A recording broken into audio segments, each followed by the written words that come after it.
여러분 안녕하십니까. 강명도TV 자유조선을 시작하겠습니다. 이 국제 정세가 지금 심각하게 돌아가고 있습니다. 3년임이 끝나고 대관식이 끝나면 공식적인 활동에 들어가게 된다면 대만에 대한 무력 침공, 대만에 대한 군사적 위협은 더 노골화될 것입니다. 그리고 우크라이나도 마찬가지입니다. 푸틴이 살아남는 길은 우크라이나에서 전쟁을 승리하는 뿐이고, 승리하지 못하더라도 절반 승리, 즉 도네츠크와 루안스크, 이 자포리자주나 헤르손 지역은 우크라이나에 돌려주더라도 루안스크주나 도네츠크주는 절대 넘겨주지 못할 겁니다. 왜냐하면 이것마저 넘겨주면 지금까지 전쟁에서 수많은 러시아 병사들이 희생되고 수많은 피해를 입었는데, 또 우크라이나도 많은 피해를 입었고 많은 사람들이 희생됐는데 푸틴이 명분이 사라지게 되기 때문입니다. 아마 푸틴이 축출될지도 모릅니다. 괜히 쓸데없는 전쟁을 해가지고 우크라이나의 국민들뿐만 아니라 러시아 병사들, 러시아 국민에게도 엄청난 타격을 줬기 때문입니다. 지금 러시아에서도 이 물가가 고공행진을 하고 있습니다. 아우성이 말이 아닙니다. 그렇기 때문에 푸틴은 금년 겨울에 사활을 걸고 전쟁을 더 확대시키기 위해서 지금 광분하고 있습니다. 오죽했으면 벨라루스까지 참전시키기 위해서 벨라루스 대통령을 설득시켜 벨라루스에 이미 9,000명의 러시아 병사들을 파견하고 연합군을 형성해서 벨라루스에서 키이우를 공격하려는 그 준비를 완벽하게 갖추고 지금은 미사일과 무인 드론으로 지금 전방위적인 폭격을 가하고 있습니다. 땅이 얼어붙기를 기다리고 있다는 것이 전문가들의 보는 분석이죠.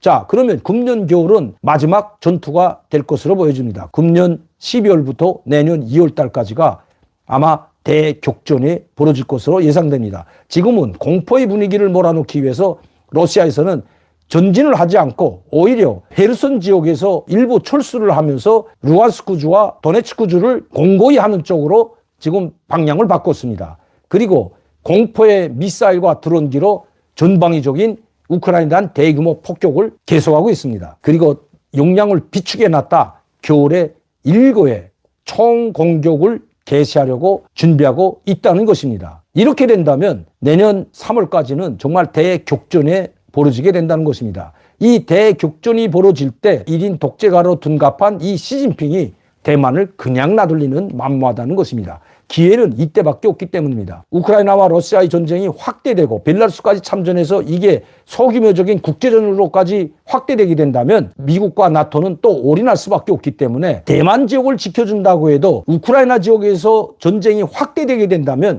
과연 대만에 또다시 병력을 파견하고 또다시 우크라이나처럼 대규모로 군사적 지원이 가능할지는 이것은 그때가 봐야 될 것 같습니다. 지금 많은 전문가들은 미국이 2개의 전제 지역에서 전쟁을 동시에 수행할 수 없다고 지금 이야기하고 있습니다. 여기에 한반도까지 끼어들게 된다면, 즉 북한이 푸틴과 짜고 한반도에서 국지전을 비롯한 대규모 군사적 도발을 감행한다면 미국은 3개의 지역에서 전쟁을 동시에 수행해야 되는 이 엄청난 부담을 갖게 된다는 것입니다. 내년 3월 달까지 한반도의 위기가 최고조에 달한다는 것이 북한에서 온 소식입니다.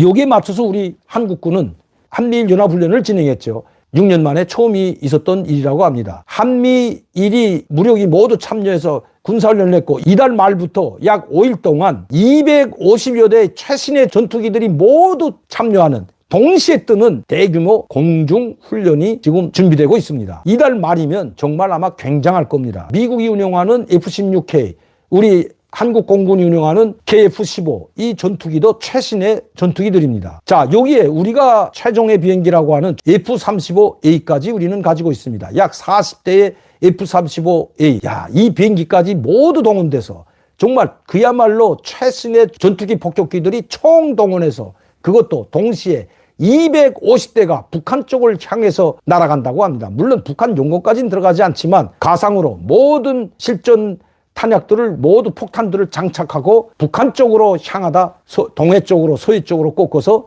다시 이 비행장으로 순환하는 250대에 출격이 하게 된다면 아마 김정은의 간담이 서늘해질 것으로 됩니다. 그런데 북한이 이걸 보고만 있을까요? 아니죠. 이제 북한은 이것을 빌미로 1차, 2차, 3차 핵실험 한다는 것이 북한에서 온 소식입니다.